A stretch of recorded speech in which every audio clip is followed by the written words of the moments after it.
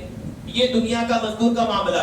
پورا مہینہ جب ہم عبادت کرتے ہیں، عبادت کر کر جب انعامات والی رات ہے، جب ہمیں انعام ملنے والی رات ہے، اس وقت میں ہم بیٹھ کر جو بھی مانگیں گے اللہ تبارک و تعالیٰ سے، اللہ تبارک و تعالیٰ بھی دیکھے گا کہ یہ بندہ میرے لیے روزے رکھا، نمازیں پڑھا، اطاعت کیا، قرآن کی تلاوت کیا، نیک کام کرتا گیا، صدقہ خیرات کیا گیا، کرتا رہا، اور آخر میں کیا، بس کچھ چیزیں مانگ رہا ہے، چلو آج کی رات میں وہ چیزیں بھی اس کو عطا کر دیتا ہوں. تو یہ لیلۃ الجائزہ، انعام والی رات اس لیے کہا گیا، وہ انتہائی ایک تو دعا کی قبولیت والی رات ہے، انعامات والی رات ہے، نعمتوں والی رات ہے. اس رات کو خاص طور پر ہم اہتمام کے ساتھ گزاریں. وقت شاپنگ وغیرہ تو ہوتی ہی رہتی ہے، کوشش کریں کہ اگر واقعی شاپنگ کرنا ہے تو دن کے اوقات میں کر لیں، تاکہ اس رات کی جو برکتیں ہیں ان برکتوں سے ہم ہرگز محروم نہ ہوں. عبادت کرتے ہوئے یا پھر تہجد پڑھتے ہوئے یا نوافل پڑھتے ہوئے، دعائیں کرتے ہوئے وہ رات کو گزاریں، تاکہ اس کی سعادتیں اور برکتیں ہمیں اللہ تبارک و تعالیٰ عطا فرمائے.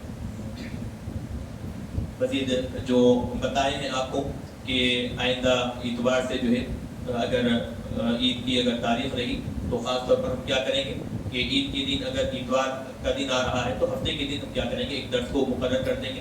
اگر نہیں آیا تو پھر وہی تسلسل ہمارا، اتوار کے دن جو ظہر کے بعد کا درس ہے وہ ہوگا، پھر اس کے بعد آئندہ اتوار سے، اس کے بعد سے مغرب کے بعد درس شروع ہوگا.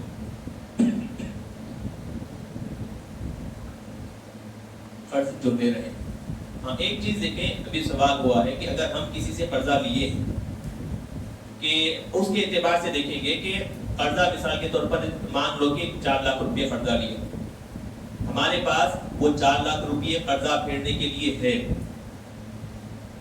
اس سے ہٹ کر کچھ بھی پیسے نہیں. 4 لاکھ روپے ہم کسی سے قرضہ لیے ہیں اور ہمارے پاس وہ 4 لاکھ روپے موجود ہیں کہ ہم وہ 4 لاکھ روپے قرضے کے طور پر دے سکتے ہیں، اس سے ہٹ کر ہمارے پاس کچھ بھی پیسہ نہیں ہے، ہمارے اوپر زکوٰۃ واجب نہیں.